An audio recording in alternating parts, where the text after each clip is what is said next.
Vamos a hablar ahora de la esclerosis múltiple. Es una enfermedad desmielinizante del sistema nervioso central, ¿vale? Esclerosis múltiple desmielinizante del sistema nervioso central. Síndrome de Guillain-Barré desmielinizante del sistema nervioso periférico. Entidades totalmente diferentes, clínica totalmente diferente. Epidemiológicamente es más frecuente en mujeres, suele ser de gente joven, entre los 15 y los 40 años habitualmente. Ahí es curioso porque es más frecuente en países más alejados del Ecuador, más que en países cerca del Ecuador. Se producen las placas desmielinizantes, son de sustancia blanca, no afectan a la sustancia gris, que es la corteza, porque la blanca es la que tiene la mielina, y se produce un infiltrado, sobre todo de linfocitos T y menos, pero también de linfocitos B, infiltrado inflamatorio. Y patogénicamente lo que se ha descubierto es la existencia de bandas oligoclonales en líquido cefalorraquídeo, es decir, síntesis intratecales, es decir, solo dentro del líquido cefalorraquídeo, no fuera, de inmunoglobulinas G, que atacan a distintos componentes de las neuronas, principalmente la mielina. Se define como brote toda clínica sugerente de esclerosis múltiple que dura más de 24 horas, ya que si es de menos de 24 horas, pues se considera como un pseudobrote, que puede ser debido al calor, a procesos infecciosos que reactiven una placa, pero que en sí no sea un brote. La clasificación de esclerosis múltiple, según la evolución, tenemos 4 tipos principales. La más importante de todas, y la que os tenéis que acordar siempre, es la remitente recurrente. Como veis en la gráfica, es un patrón en el cual va empeora la enfermedad a lo largo del brote, pero a lo largo de varios meses mejora, sin dejarte clínica. Un nuevo brote, mejora, nuevo brote, mejora. Después de muchos brotes va dejando algo de clínica.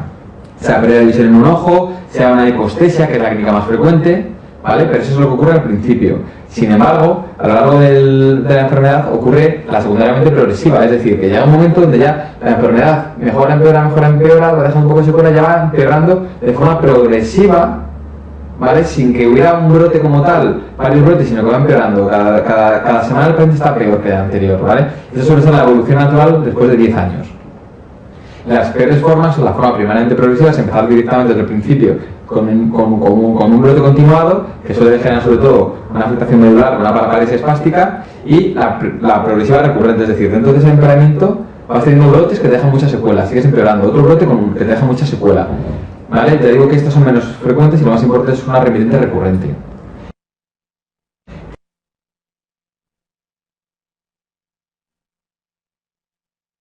Podéis ver dos dibujos, dos imágenes, en las cuales veis unas placas periventriculares que son típicas y características, y en el lóbulo frontal del hemisferio derecho podéis ver unas placas, la subcortical, que es típica de la afectación de las fibras en U, son las que se encargan de comunicar las distintas circunvoluciones entre sí. Y en la derecha, bueno, veis mejor en este corte coronal, podéis ver, o sagital mejor dicho, veis como el paciente presenta una placa de desmielinización en la parte posterior de la columna cervical que está hiperintensa en esa resonancia magnética.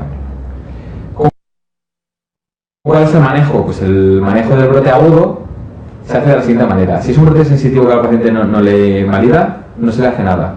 O como mucho darle corticoides oral, pero obviamente no se hace nada. Si es un brote motor o sensitivo con una ataxia que no puede caminar, o con una oftalmología internuclear, o algo que al paciente que le invalida, como una pérdida de aguja visual, se dan corticoides a altas dosis, es decir, se da 1 gramo de corticoides durante 3 a 5 días. ¿Por qué no se da siempre los corticoides cuando es sensitivo? Pues porque los corticoides no mejoran el pronóstico de la enfermedad, simplemente lo que hacen es que hace que la recuperación sea más rápida, pero los corticoides tienen efectos secundarios, como darte un hábito cusingoide, provocarte diabetes, puede provocar cambios en el humor muy importantes, psicosis corticoideas, ¿de acuerdo? Se suele usar metilprednisolona 1 gramo intravenoso durante 3 o 5 días. El pseudobrote es importante distinguirlo del brote, por eso dijimos que si la clínica dura menos de 24 horas, o el paciente ha estado tomando el sol previamente, o ha estado en un sitio muy caluroso, o tiene una infección, pues optas por bajar la temperatura y tratarle la infección si tiene una infección de orina, por ejemplo.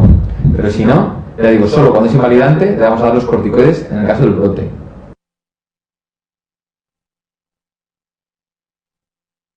Hablando ahora del tratamiento modificador de la enfermedad, pues contamos con distintas sustancias, ¿vale? Ya digo que antes hemos hablado del brote agudo, que sirve para disminuir la duración del brote, pero no el pronóstico de la enfermedad. Esto sí, esto sirve para disminuir el número de brotes. ¿Vale? Tenemos el acetato de batiramer, que es un análogo a la proteína básica de la mielina, que lo que hace es que en lugar de los anticuerpos, esas bandas oligoclonales de inmunoglobulina G, que se pegaban a las células mielinizadas o mielínicas, se van a unir también a este fármaco, entonces disminuye el volumen de neuronas afectadas o de minimización del sistema nervioso. Los interferones beta 1A y 1B, que la diferencia entre ellos es básicamente la forma de administración y el tiempo en el que lo vas administrando cada uno, pero tiene como complicación, no importante pero frecuente, que hay que conocer el síndrome pseudogripal. Consiste en una gripe normal y corriente, para la cual el tratamiento es de antigripales y paracetamol, no consiste en retirar el fármaco ni mucho menos. Otros fármacos serían los inmunosupresores, como la ceftriaxona y el metotrexato, y como fármacos que están apareciendo ahora y que parece que tienen un efecto bueno, serían el atalizumab, que es un anticuerpo monoclonal que ya se empieza a usar, antes se usaba solo de modo compasivo y en aquellas esclerosis múltiples muy agresivas, y ahora ya se empieza a protocolizar para meter a los pacientes desde el principio. Ya digo, no nos van a preguntar cuál elegirías en qué situación, ¿de acuerdo? Añadir que el embarazo mejora la clínica de esclerosis múltiple, disminuye el número de brotes porque el embarazo se considera un estado de inmunosupresión, con lo cual esto va a favor de la teoría del proceso autoinmune de la esclerosis múltiple, pero en el posparto empeoraría el brote.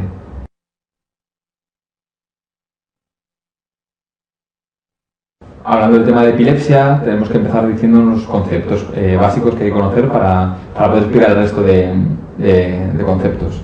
Uno de ellos es el de crisis. Crisis epiléptica no es más que un aumento de la actividad cerebral cortical en un momento dado. Puede cursar de la forma que sea, y las etiologías pueden ser todas las que queramos. Epilepsia es la capacidad para tener crisis de repetición.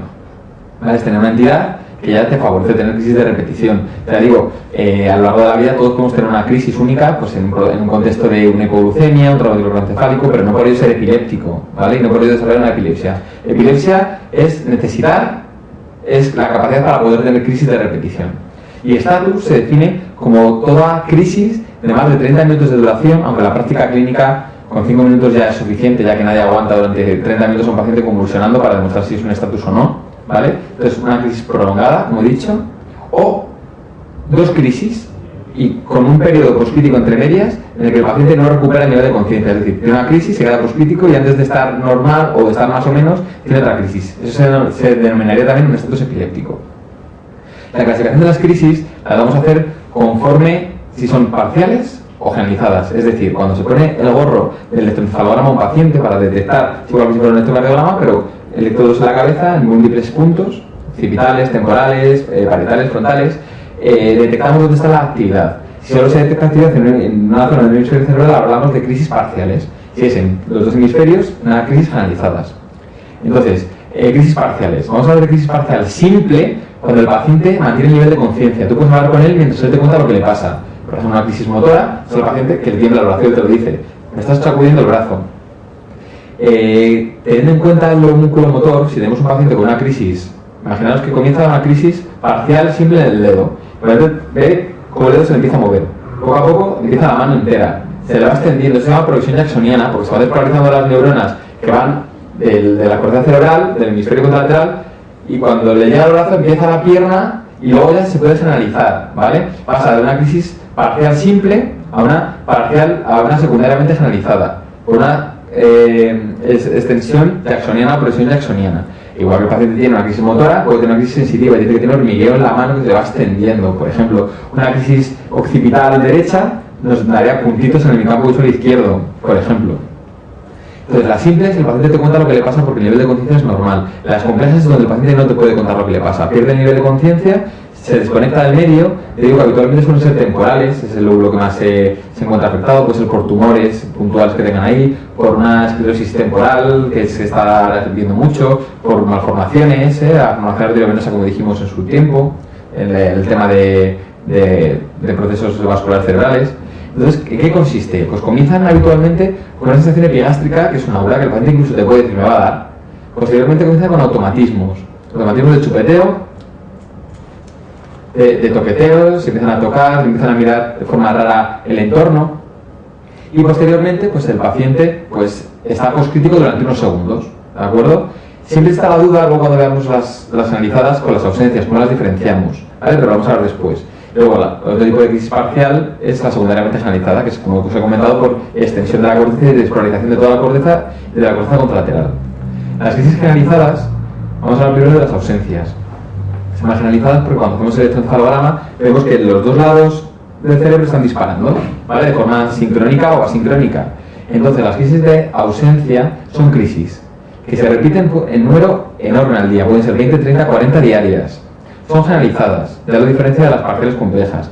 No tienen aura, duran como pocos segundos. Las parciales complejas duran muchos segundos o algún minuto. Los automatismos de las ausencias, como son muy cortas, pues son muy cortas, son muy pequeñitos, muy sencillos, muy de chupeteo, parpadeo y tocarse así un poco. Sin embargo, las complejas pueden tener automatismos de desabrocharse la camisa, abrochársela, incluso se puede jugar a las cartas con una crisis parcial compleja, como se ha visto en algunos estudios. Pacientes con crisis parciales complejas son capaces de echar una carta a la mesa, ¿vale? O sea, que son automatismos más complejos.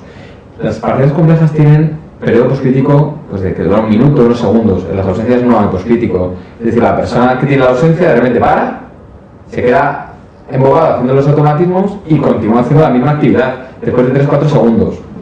Más cosas. El electro de las ausencias suele ser de punta onda a 3 hercios. Es decir, en un segundo, según va ocurriendo el papel, hay 3 puntas ondas, 3 ciclos, que es lo que lo define. Y el tratamiento suele ser con etosuximida de forma antigua, ahora se pone valproico, ácido valproico. El pronóstico es muy bueno y habitualmente no encuentras nada ni en la resonancia ni en las pruebas complementarias. Y cuando no estás en la crisis, el niño, que suelen ser niños, hasta los 18, 19 años, luego suele desaparecer habitualmente, cuando termina la crisis el niño tiene un electro totalmente normal. Las crisis de ausencias atípicas son como las anteriores, lo que pasa que encuentras que el cerebro es raro, que el niño no va bien en el colegio, que tardó mucho en aprender a andar, a hablar, y que, por ejemplo, en lugar de ir a 3 hercios va más lento, ¿no? Su actividad cerebral es más lenta de lo normal. Las crisis tónico-clónicas es otro tipo de crisis epilépticas, son las más frecuentes, ya que son las que se dan en contextos de traumatismos craneoencefálicos en fase aguda, en contextos de hipoglucemias, hiponatremias, ¿vale? En procesos sistémicos, infecciones incluso pueden producir unas crisis parciales, crisis tónico-clónicas. Entonces consiste en una fase tónica en la cual el paciente se queda rígido, puede tener un grito, ¿vale? Por contracción de musculatura de la laringe y por el estridor de la respiración, y luego comienza con la fase clónica. Tras esa fase clónica pierde los esfínteres y el paciente se queda muy cansado durante horas, ¿vale? El periodo poscrítico, se queda dormido, incluso puede pasar todo el día muy cansado. ¿De acuerdo? Son las crisis que se suelen producir en contextos de reacciones metabólicas. Luego las crisis generalizadas tónico-clónicas, pues no es más que la misma, pero con más fase tónica o más fase clónica. Las atónicas sería otra generalizada, la cual, sin previo aviso, el paciente va andando por la calle por donde esté y se queda al suelo directamente, pierde el nivel de conciencia y apenas tiene un periodo poscrítico, sería parecido a un síncope, pero son muy poco frecuentes. Las crisis mioclónicas, que suele estar en relación con epilepsia generalizada en gente joven, buen pronóstico que responde muy bien al tratamiento, valproico o levetiracetam, ¿vale? Son los 2 fármacos que se suelen usar y consiste en que son gente joven que por las mañanas, con un fenómeno fotoparoxístico que se llama, es decir, por la estimulación de la luz de la calle o cuando tú no quieres provocar las crisis con la estimulación lumínica, notas clonías, saltos del brazo o de la pierna, y es el único tipo de epilepsia generalizada donde el paciente no pierde el contacto con el entorno. El paciente ve que cuando va a coger la leche por la mañana, le salta el brazo, le da un par de sacudidas y ya está, y se le pasa, ¿vale? En algunas ocasiones estas crisis epilépticas pueden desencadenar en una crisis tónico-clónica, sí, a lo mejor 1 o 2 veces en su vida, ¿vale? O sea que eso sí que puede ocurrir. Los niños son totalmente normales y responden bien al tratamiento, ¿de acuerdo?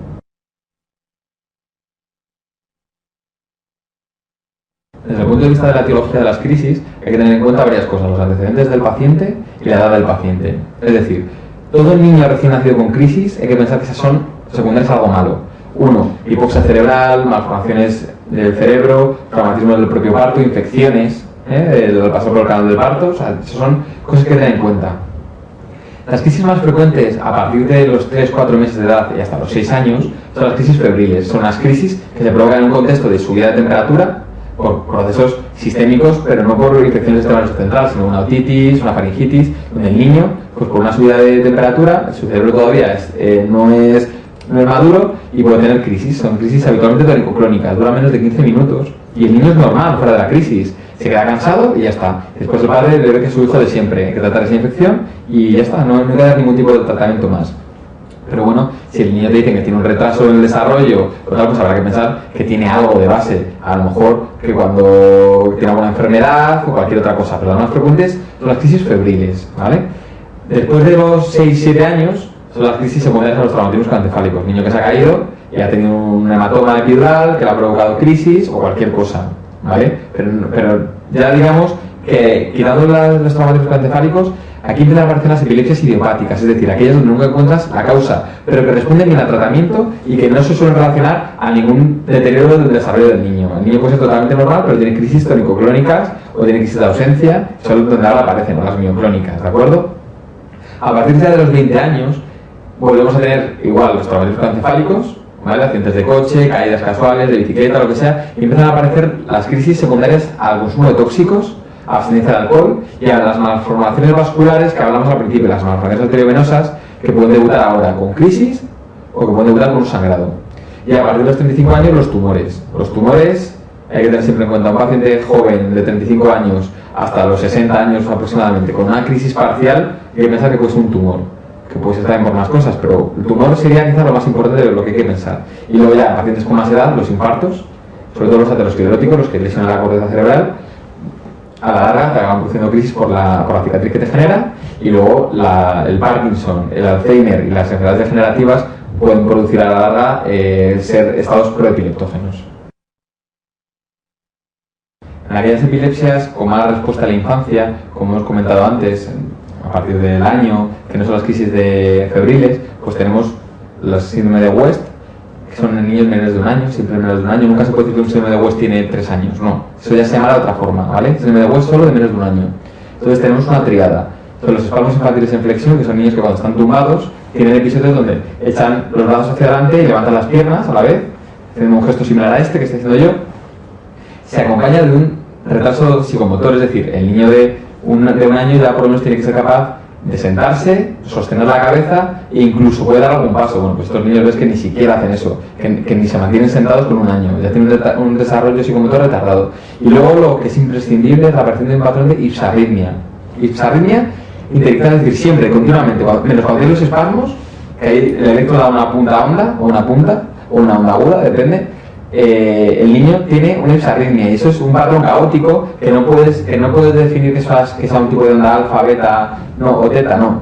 Es un patrón caótico que se llama una ipsarritmia que te la encuentras en cualquier momento mientras el niño está tumbado en la cama. El síndrome de Lennox-Gastaut es donde derivan casi todos los síndromes de West a partir del año y derivan ahí porque digamos que pertenecen a un saco más grande de enfermedades. Por ejemplo, pacientes con retraso mental por una enfermedad de Stuber-Weber o por otro tipo de enfermedades se llamarán de esa forma, Stuber-Weber o síndrome de Down o lo que sea, pero los que no tienen en dónde caer, pues se les mete como síndrome de Lennox-Gastaut.